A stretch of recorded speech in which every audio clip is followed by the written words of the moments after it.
அன்புள்ள கன்னி ராசி அன்பர்களே வணக்கம். மாசி மாத ராசி பலன்கள்.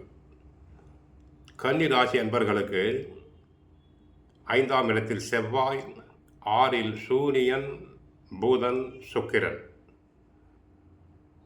கலஸ்திரஸ்தானத்தில் சனி பகவான் இருக்கிறார் கண்ட சனியாக.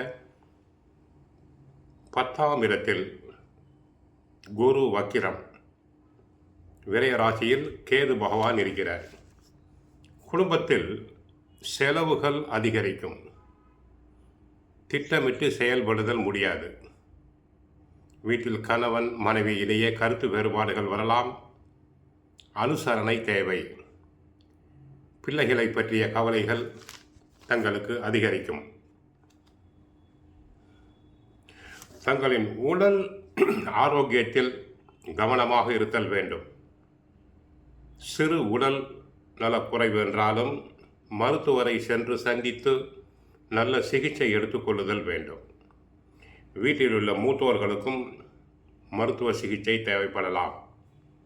உத்தியோகத்தை பொறுத்தவரை உத்தியோகத்தில் உயர் அதிகாரிகளுடைய அதிருப்திக்கு ஆளாக நேரிடும்.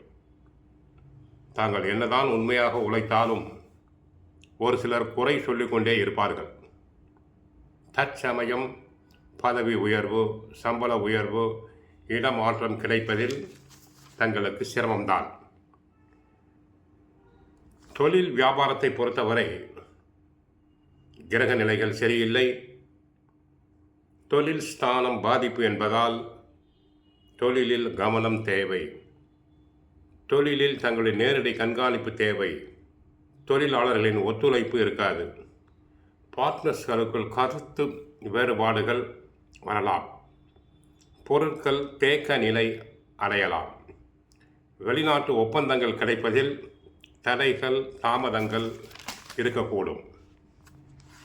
கலைத்துறை அன்பர்களுக்கு போதுமான வருமானம் இல்லை, வாய்ப்புகளும் இல்லை.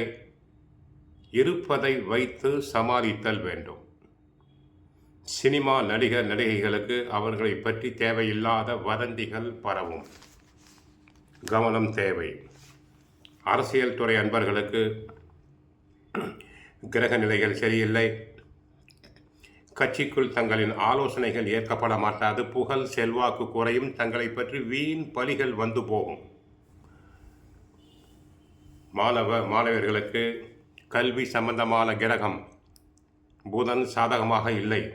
ஆகவே படிப்பில் கவனம் தேவை. கெட்ட சகவாசம் கூடாது. பெற்றோர் சொற்படி, ஆசிரியர் சொற்படி கேட்குதல் வேண்டும். விவசாயத்திற்கு சம்பந்தப்பட்ட கிரக நிலைகளும் சரியில்லாததால் விவசாயம் சரியில்லை. நஷ்டம் வர வாய்ப்பு உண்டு. ஆகவே எச்சரிக்கையாக செயல்படுதல் வேண்டும். பெண்களை பொறுத்தவரை கன்னி ராசி பெண்கள் எளிதில் உணர்ச்சி வசப்படக்கூடியவர்கள். சிறு துன்பத்தையும் அவர்களால் தாங்கிக் கொள்ள முடியாது. ஆகவே சிறிது காலத்திற்கு பொறுமையாக இருங்கள். நல்லவை நடைபெறும். கற்பனையான அச்சத்தை தவிர்த்தல் வேண்டும். கோவிலுக்கு சென்றால் மகாவிஷ்ணுவை வழிபடுங்கள். விஷ்ணு சகஸ்ரநாமம் பாராயணம் செய்யுங்கள். வாழ்க வளமுடன். மங்களம் உண்டாகட்டும்.